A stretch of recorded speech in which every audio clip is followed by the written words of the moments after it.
Ini penting saya utarakan karena sekarang marak kelompok yang mengatakan orang Islam kalau zina menjadi tidak muslim, orang Islam kalau korupsi menjadi tidak muslim. Salah sedikit tahlilan jadi kafir, percaya wasilah jadi itu.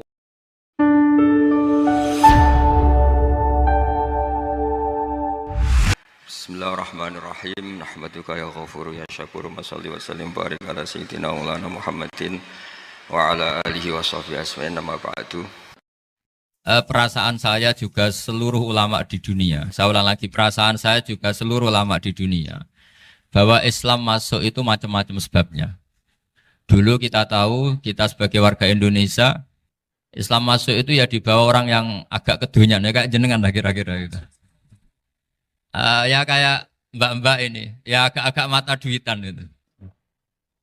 Karena kita tahu rata-rata ahli sejarah mengatakan Islam di Indonesia dibawa kiai apa pedagang. Pedagang tuh nyari uang apa nyari dakwah kira. Ya semoga Anda mirip-mirip seperti itu. Ya jadi nyari uang karena ada nurani Islam sehingga tetap saja membawa Islam. Saya tidak tahu Islam Anda ala apa, tidak tahu. Pokoknya mau ngaji ya berarti Islam ala ahli sunnah apa? Wal jamaah. Jadi ini penting saya utarakan bahwa Islam itu agama yang mudah difahami. Sehingga dibawa pedagang saja ya kasil. Gitu. Dibawa orang yang kedonyan gak jenengan juga kasil. Gitu. Dibawa orang baik ya kasil, dibawa orang broken juga kasil. Ini penting saya utarakan karena saya ngaji di mana-mana bilang ciri utama kebenaran absolut adalah kebenaran yang bahkan orang gak benar saja bisa bawa. Tapi bukan berarti saya dukung Anda tidak benar, kan sudah tidak benar dulu sebelum kenal saya. Tapi nggak apa-apa, nggak benarnya umat Islam insya Allah dimaafkan sama Allah Subhanahu. Ya asal tobat maksudnya. Nggak, ini saya beri satu konstruksi pikiran yang saya sering utarakan di ngaji saya. Sampai sekarang saya coba saya tes ini kan di kampus ya, di apa bacanya ini Kim apa? Kim University yang global leader apa in the world itu. Ini keren lah. Jadi acara ilmiah kita ditakdir di gedung apa? Kampus, gedung universitas di begini. Kalau 1 ditambah 1 2 itu namanya hakikat. Ciri utama hakikat adalah siapapun akan menerima. Saya sekarang tanya sama Anda, kira-kira 1 tambah 1 2 itu musuh Anda pun mengatakan 2 apa tidak? Ya. Pekerja Korea ya bilang 2, Rektor Al-Azhar juga bilang 2. Kamu yang sekarang sedang mungkin sebagian broken sama istri juga bilang 2. Istri kamu yang mangkal sama kamu juga bilang 2. Yang cemburu ya bilang 2, yang dicemburuin juga bilang 2. Karena begitu mudah kebenaran absolut diterima oleh siapa saja. Begitu juga eksistensi Allah sebagai Tuhan. Itu mudah diterima oleh siapa saja. Sehingga pembawanya tidak perlu seorang kiai atau gus atau mubalek atau ketua muin, enggak. Cukup karyawan pekerja Korea. Karena kebenaran absolut itu kebenaran yang mutlak. Siapa saja yang waras pasti ngakui. Kira-kira orang yang berpikir sehat pasti berpikir begini, ini yang diajarkan Quran. Bumi ini kadung wujud. Sudah wujud kadung wujud, punya eksistensi. Mungkin enggak sesuatu yang wujud kemudian disebabkan oleh sesuatu yang nihilisme, yang tidak ada. Mungkin enggak? Enggak mungkin. Yang namanya penyebab itu harus sesuatu yang wujud. Di mana-mana penyebab itu harus punya eksistensi. Karena langit dan bumi ini kadung wujud, pasti penyebabnya adalah wujud. Karena wujud penyebab harus bersifat super. Lah bersifat super ini oleh ulama dikatakan wajibil wujud. Itu akal siapa saja akan terima. Cuma kemudian setelah nerima itu orang macam-macam cara berpikir. Mungkin orang Jawa dulu bilang itu Sahyang Widi. Kalau orang sini mungkin bilang apa itu? Dewa atau apa ya? Enggak tahu saya. Karena itu yang teman sampean, enggak teman saya itu. Tapi yang jelas begini, ini konstruksi ini harus kita jaga. Nanti saya bacakan teks hadisnya. Kebenaran sejati ciri utamanya adalah ada absolutisme, ada kebenaran mutlak. Ciri utama kebenaran mutlak adalah diakui bahkan oleh siapa saja. Termasuk oleh orang fasik. Orang fasik itu orang enggak benar. Misalnya ada imam masjid besar Istiqlal. Ditanya 1 tambah 1 bilang apa? 2. Nanti kira-kira yang lonte juga bilang apa? Dua. KPK juga bilang koruptornya yang ditangkap. Dua. Nah, eksistensi Allah sebagai Tuhan ini kebenaran yang absolut. Maka agama ini juga boleh diterima oleh siapa saja, termasuk oleh orang fasik, orang nggak jelas. Ini penting saya utarakan karena sekarang marak kelompok yang mengatakan orang Islam kalau zina menjadi tidak muslim, orang Islam kalau korupsi menjadi tidak muslim. Salah sedikit tahlilan jadi kafir, percaya wasilah jadi itu tidak benar seperti itu. Karena kebenaran eksistensi itu kebenaran yang nggak bisa diganggu gugat. Seperti Anda ini kan warga Indonesia. KPK ya warga Indonesia, koruptornya juga warga. Apa setelah dia korupsi lalu tidak warga Indonesia? Tetap warga. Orang yang meyakini kalimat tauhid setelah dia salah, apa terus tidak tauhid? Kan tetap ya? Maka dia tetap is. Ini penting saya utarakan. Kalau seorang warga Indonesia yang koruptor, yang macam-macam saja tetap warga Indonesia, padahal banyak kesalahan. Karena status warga Indonesia adalah status yang permanen. Begitu juga status Muslim adalah permanen bagi siapa saja yang melafadzkan La ilaha illallah Muhammadur Rasulullah. Kita tidak bisa mengkafir-kafir mereka. Itu juga yang sering dipesankan dan jadi ciri khas ulama ahli sunnah wal jamaah, tidak mengkafirkan orang Islam meskipun melakukan dosa besar. Soal dia salah nanti masuk neraka ya silakan saja, saya ada ikut, paham ya? Sampai bisa mencoba. Tapi tetap saja dia muslim. Analoginya tadi. Analoginya gampang sekali tadi. Orang Indonesia yang salah itu tidak akan merubah statusnya sebagai warga Indonesia. Karena ya memang dia berstatus warga Indonesia. Orang Islam yang sudah melafadzkan syahadat maka menjadi muslim. Saya di mana-mana berkampanye, berfatwa. Orang kafir yang 70 tahun kafir, sekali melafadzkan kalimat tauhid, itu menjadi muslim apa tetap kafir? Muslim. Masa kita yang Islam terus, yang kalimat tahlil la ilaha illallah, kemudian menjadi kafir karena kalimat itu? Itu faham aneh apa aneh? Wong yang kafir saja menjadi muslim karena kalimat tauhid, yang Islam menjadi kafir juga karena kalimat. Ini ngajak apa-apaan? Ya ngajak goblok-goblokan, kira-kira kan gitu. Ini penting saya utarakan karena ini penting. Nah, setelah kamu yakin tauhid, ciri utama tauhid itu apa? Menstatuskan sesuatu sebagaimana hakikatnya. Misalnya bumi Korea, ini statusnya tetap buminya Allah. Maka dari awal saya husnudzon sekali sama Allah Subhanahu wa taala bahwa suatu saat di bumi mana saja itu ada tahlil. Enggak ngira kan ada ateis di sini, bumi ateis kemudian ada tahlil. Ada sakduna, ada macam-macam. Karena kita ketika sholat, makanya saya tadi janji akan memaknai kalimat-kalimat yang sering Anda baca ketika sholat. Di sholat saat ada itidal ngendikan apa? Rabbana lakal hamdu, ayo dibaca. Mil'us samawati wa mil'ul ardi wa mil'u ma syi'ta min syai'im ba'du. Sama nani secara tradisi pesantren Rabbana do pangeran kita, laka iku kaduwe panjenengan alhamdulillah segala puji. Engkau punya segala puji.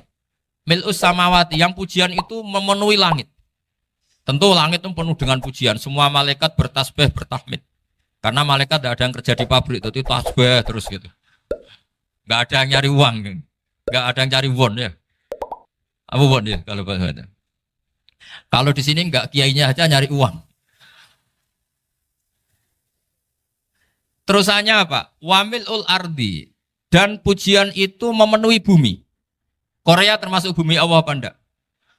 Jadi saya sudah menduga suatu saat Korea itu ya penuh dengan pujian.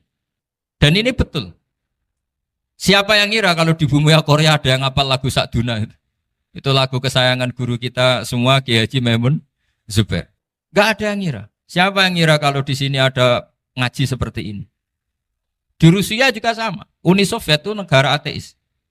Tapi lama-lama pecah. Karena glasnost itu dan perestorika itu kemudian menjadi pecahan-pecahan negara muslim. Ada Uzbekistan, Tajikistan, Ceknya, semuanya menjadi negara apa? Muslim. Karena dari awal lakal hamdu mil'us samawati wa mil'ul ardi, dan pujian itu pasti memenuhi langit juga memenuhi bumi. Kalau Anda baca itu di Indonesia mungkin wajar, di Indonesia banyak acara-acara seperti ini. Tapi kalau di Korea ternyata benar.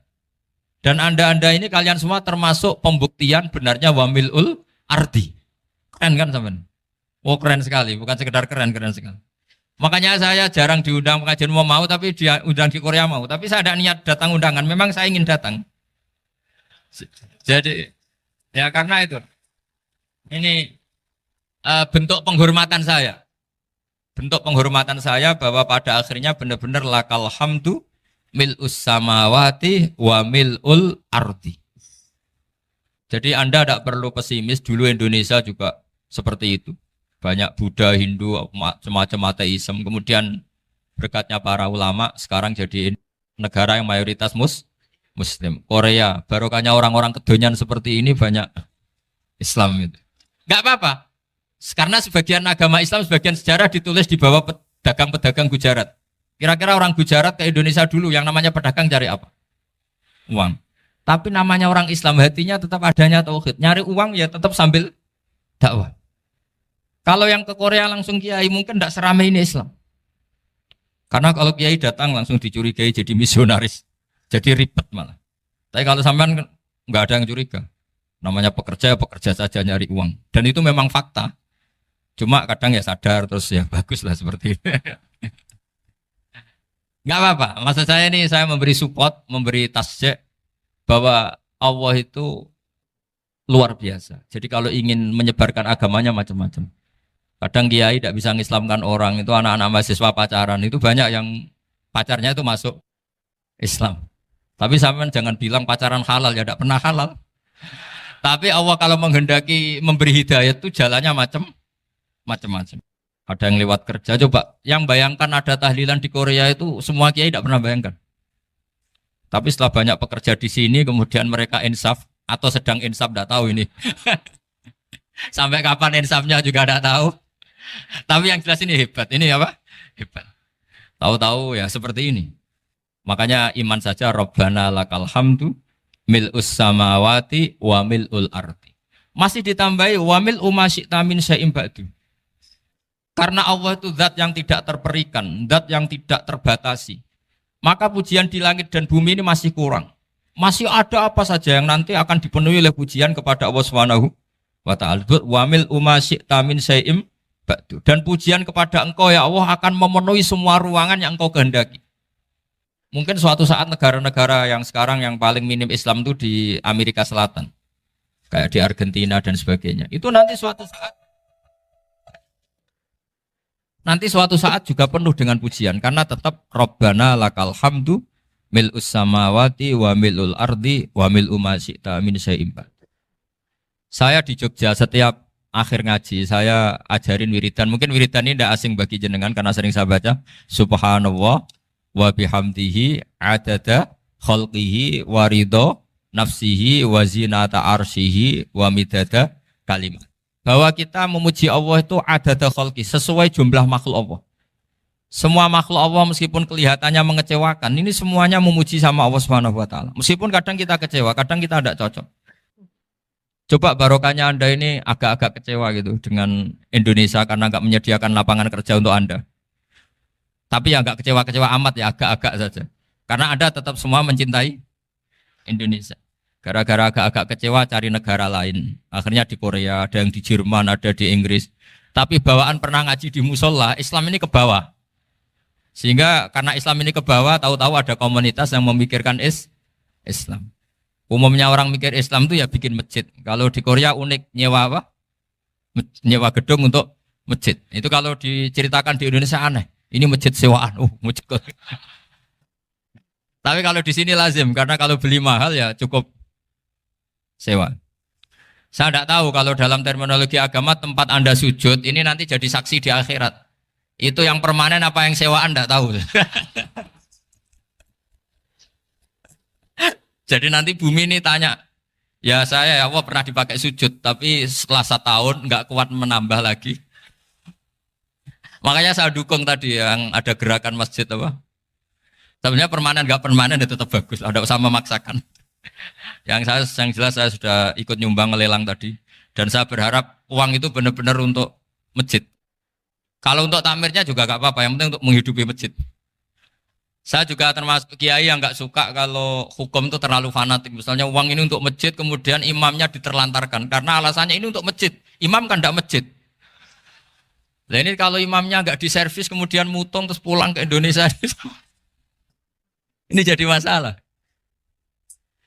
Tapi saya juga agak suka kalau ada negara gitu. Betul-betul saya tidak suka. Yang imamnya itu terlalu diservis. Ini buruk sekali kan. Pernah ada anekdot, ini anekdot tapi nyata. Ada negara yang sangat sehat, Islamnya sangat sehat. Itu imamnya 1 bulan tuh digaji 70 juta. Kira-kira 70 juta dibagi 1 hari berapa? 5 sholat ya? 5 kali. 5 kali 30 berapa? Kira-kira saja. 150. Berarti per sholat dapat berapa ya? Kira-kira. Kan biasa potong gaji kalau... berapa kira-kira? Singkat cerita, si kiai dari luar negeri tadi cerita, apa Indonesia? Kiainya miskin-miskin, datang ke masjid kan kadang pakai ontel, adzan sendiri, qomat sendiri, sholat sendiri kadang. Itu nasib orang-orang Sragen dan Salatiga sebagian. Itu yang lapor karena mereka itu. Kalau Rembang insya Allah enggak. Tapi ada semuanya Salatiga, sebagian begitu. Itu yang cerita kiainya, bukan ini bukan hoax, memang kiainya cerita. Nasib kiai di Salatiga Gus katanya. Itu digojlok, tapi tetap sholat. Sehingga cerita orang tadi cerita, imamnya di sana naiknya Mercy, muadzinnya pakai BMW. Itu tetangga sebelah Indonesia banyak yang fasilitas imam seperti itu. Karena gajinya sampai 70 juta. Setelah dia cerita bangga karena negaranya mengapresiasi imam sholat, sama kayak Indonesia dia omongin gini, makanya kamu sholat terus, takut potong gaji ya. Gitu. Itu kagetnya bukan main dia. Dikira itu satu sifat kelebihan negaranya, ternyata buruk sekali karena imam sholat karena takut potongan gaji. Akhirnya ke Indonesia bangga, alhamdulillah kita sholat tambah gaji. Dan tetap sholat. Keren mana yang digaji sama Anda? Ini yang di atas ini banyak calon imam. Tidak keren mana imam yang digaji sama Anda? Keren yang enggak. Tapi kalau pertanyaannya dibalik, keren mana jamaah yang peduli imamnya sama yang enggak peduli? Jadi jawabannya harus tetap seperti itu. Imamnya keren yang ikhlas. Tapi jamaahnya keren yang peduli imamnya. Jelas ini ya fatwa saya ya. Gimana? Imamnya baik yang ikhlas. Tapi jamaahnya baik yang peduli nasibnya. Tapi sekali imam dari awal enggak ikhlas itu harus di PHK. Itu bahaya bagi agama kalau awalnya sudah ada ikhlas. Karena nanti setelah habis subuh terus dihitung. Wong setahu saya sholat terus kok kenapa gajinya tinggal segini? Ya, setahu saya sholat terus kok gajinya tinggal segini. Terus nanti takmirnya bilang, kemarin duhur Pak Yai tidak ngimamin. Kemarin asar tidak ngimamin. Terus dihitung. Bisa enggak agama akan berjalan seperti itu? Enggak kan? Ya makanya pertanyaannya tadi, suka atau punya imam ikhlas? Suka. Tapi imamnya juga suka kalau jamaahnya peduli. Ini penting. Jadi saya mensupport Anda, mensupport kalian semua bahwa agama ini akan diurus oleh Allah Subhanahu wa taala. Makanya Sayyidina Umar radhiyallahu anhu kalau disuruh mikir agama itu tidak mau. Enggak mau betul. Ketika Umar jadi khalifah itu puncak keemasan masa Islam. Semuanya stabil, semuanya hebat. Sampai Irak, Iran zaman itu Persia masih. Semuanya Mesir. Itu semuanya ikut Islam. Ketika Islam pada puncaknya, yang dikhawatirkan oleh masyarakat adalah begini. Lalu setelah Umar itu bagaimana? Islam setelah dipimpin orang yang tangguh, yang kuat, yang waroi, yang zuhud. Lalu setelah Umar itu gimana? Tapi Umar disuruh mikir gak mau. Sampai setiap Abdullah bin Umar jalan-jalan di kampung-kampung itu abahnya dianggap pecundang. Tahu sampean pecundang? Orang yang gak tanggung jawab. Karena orang-orang bilang gini, ya Abdullah bin Umar, bagaimana pendapat Anda kalau ada penggembala kambing di tengah hutan atau di tengah padang rumput, kemudian dia ninggal gelanggang kambingnya. Kamu anggap penggembala ini gimana? Oh itu penggembala yang dolim itu. Pasti kalau kambing ditinggal ya kacau. Apalagi nih umat Rasulullah Shallallahu Alaihi wasallam. Ini abah kamu tidak pernah wasiat, tidak pernah ngatur suksesi. Lalu Islam setelah dia bagaimana? Suruh dia ngomong penggantinya siapa? Karena beliau sudah sepuh, harus ada suksesi. Akhirnya Abdullah bin Umar lapor ke Umar. Ini gimana abah orang mengkomplain begini, begini, begini. Apa kata Umar? Agama itu beda dengan kambing katanya. Agama itu milik Allah Subhanahu. Mbok saya pikir, tidak saya pikir tetap jalan. Nah ini terbukti. Jangan ulama ya ndak, mufti ya ndak, tapi bisa menjalankan agama. Kalau agama sampean pikir malah rusak. Sudah pokoknya lakukan saja, tidak usah dipikir. Akhirnya betul. Karena agama ini milik Allah. Soal kita serius memikirkannya itu karena khidmah. Karena kita ingin berbakti pada agama. Tapi Anda tidak boleh berpikir kalau agama ini butuh pemikiran Anda. Beda loh ya. Kita khidmah agama serius karena kita ingin mengkhidmai agama. Tapi agama ini tidak pernah butuh kita. Karena agama ini akan diurus oleh Allah Subhanahu. Coba pas sampean kecil, orang jilbaban di Indonesia itu banyak apa banyak sekarang? Banyak sekarang. Kiainya mutu orang dulu apa mutu orang sekarang? Tapi perkembangan Islam itu ramai sekarang apa ramai dulu? Ramai sekarang. Islam menyebar di seluruh dunia itu zaman Wali Songo, zaman sampean keren mana? Keren sekarang. Kualitas solehnya sampean sama Wali Songo? Wali Songo. Ini betul. Karena agama ini diurus oleh Allah Subhanahu wa ta'ala. Maka kata Sidina Umar, agama ini innallaha ta'ala yahfadhu dinah. Innallaha ta'ala la yudhi'u khilafatahu waladina. Allah itu tidak akan menyia-nyiakan agamanya. Ini terbukti. Agama ini pernah dipimpin orang terbaik di dunia, yaitu Rasulullah SAW. Ketika beliau intakola ila rafiqil ala, ketika beliau pindah ke alam sana, diteruskan oleh sahabat yang tentu jauh di bawah Rasulullah. Diteruskan tabi'in, diteruskan para wali songo, diteruskan sang sampean yang jauh di bawah wali songo. Sejauh-jauhnya. Tapi agama jalan. Sampai Korea. Agama jalan sampai apa? Dulu wali songo itu hanya sampai Mojokerto, sampai Tulungagung. Di bawah sampean, Kelayaban sampai mana ini? Korea. Coba kalau Allah tidak ngurus, nggak bisa. Yang gerakkan hatinya sampean peduli sama masjid siapa? Allah Subhanahu wa ta'ala. Yang menggerakkan hati sampean peduli sama agama siapa? Tapi yang menggerakkan sampean ke Korea apa? Uang kan?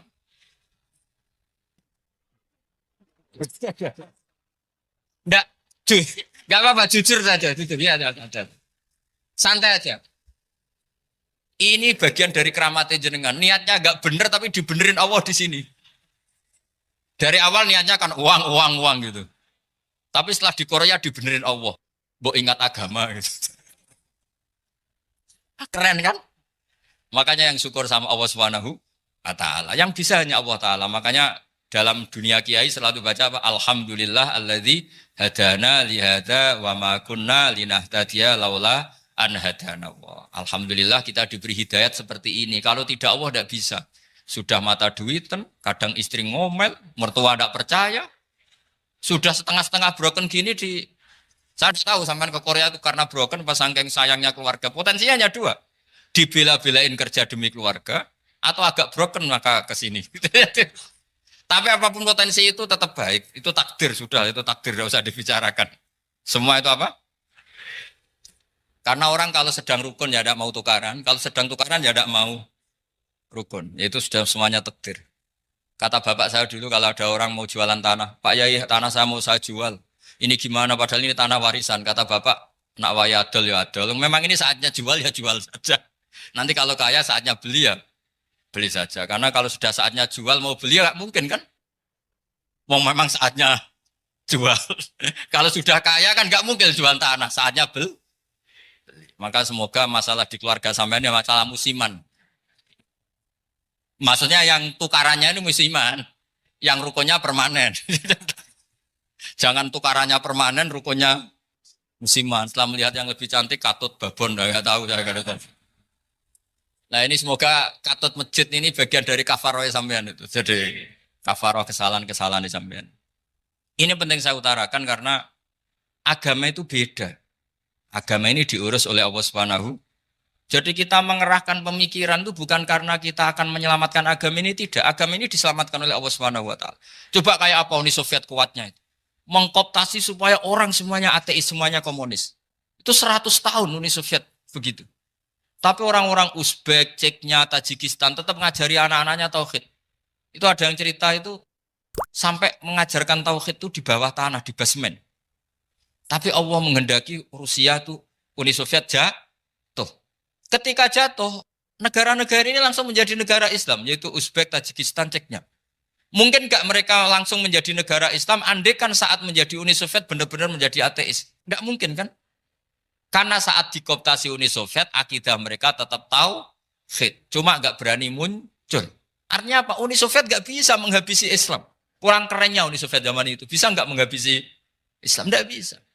Donald Trump dulu termasuk Islamfobia. Tapi setelah dia anti-Islam, malah orang Amerika demo supaya memperhatikan Islam. Nggak bisa. Makanya Korea pun nggak bisa menghabisi Islam. Kalau sampean menghabisi Islam sendiri bisa.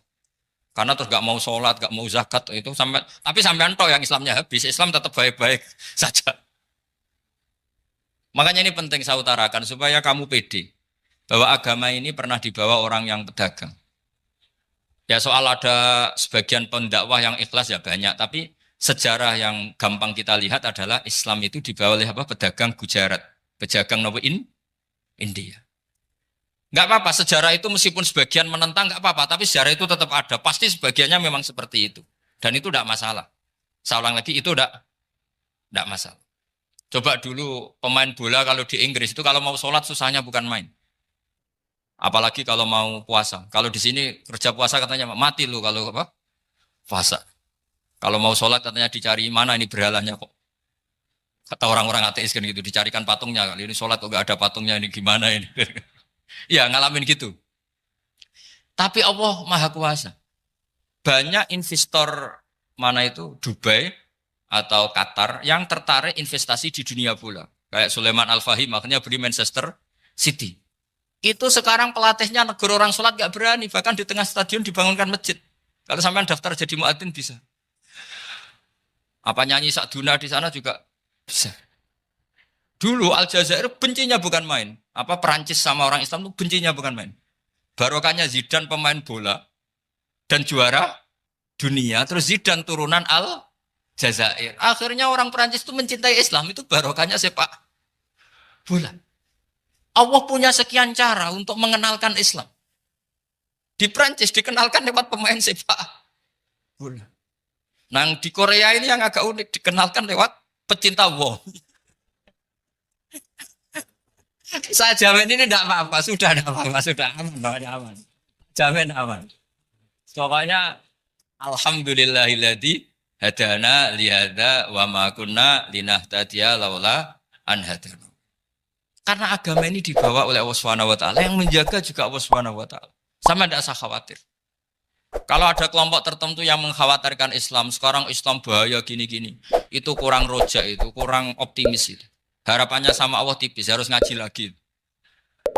Agama ini limangka nayarjuwa hawal yaumal akhir. Agama ini bagi yang terus-menerus berpengharapan kepada Allah Subhanahu wa taala. Agama ini limangka nayarjuwa, coba bahasa Arabnya roja yarju rojaan. Maknanya harapan. Jadi agama ini bagi yang selalu berpengharapan, bukan yang pesimis, bukan yang hati kecil, apalagi yang tukang putus asa.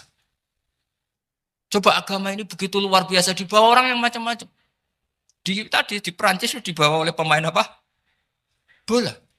Ada masjid di Inggris itu ya dibawa mahasiswa-mahasiswa itu yang dulu sebagian yang nggak pernah ngaji, setelah di Inggris bikin komunitas pengajian.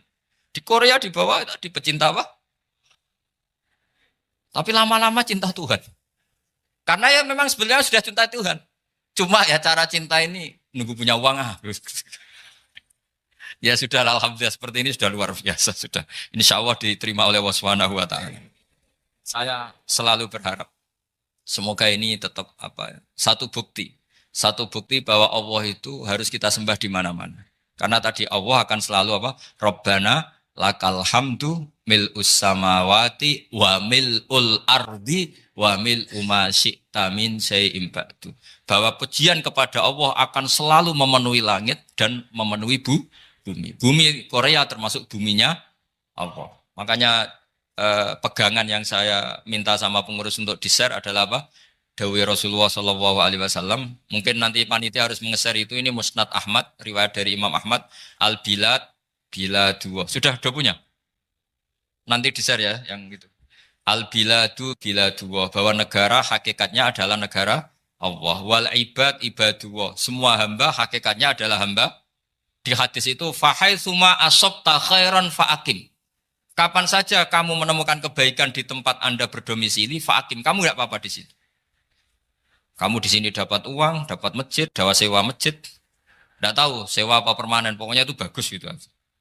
Buminya dirayu. Bumi meskipun ini nggak permanen, tapi tetap jadi saksi loh ya.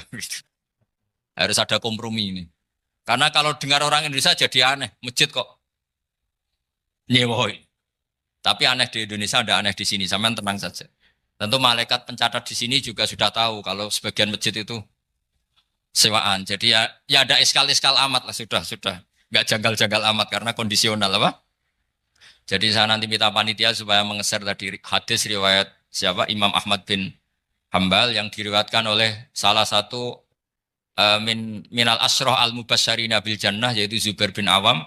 Nabi ngendikan al-biladu biladullah. Negara mana saja adalah negara Allah. Wal ibad ibadullah. Semua hamba adalah hambanya Allah. Fahaitsuma asabta khairan, di mana saja kamu mendapatkan kebaikan, fa'akim. Kamu tidak apa-apa berdomisili di situ.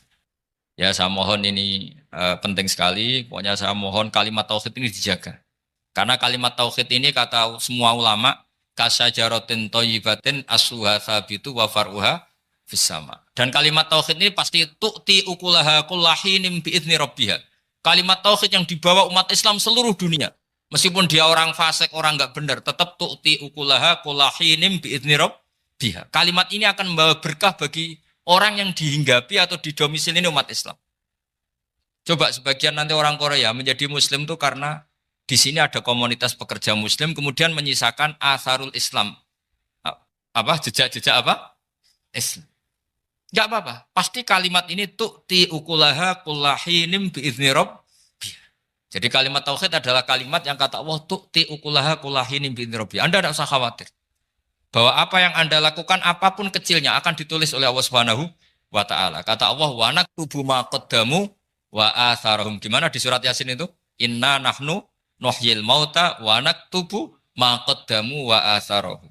Saya bisa menghidupkan orang mati dan semua amal kalian saya tulis, kata Allah. Wa atharahum, dan jejak-jejak yang pernah kalian lakukan juga ditulis. Subhanallah wa bihamdihi adada khalqihi wa ridha nafsihi wa zinata arsyihi wa midada kalimatihi. Subhanallah wa bihamdihi adada khalqihi wa ridha nafsihi wa zinata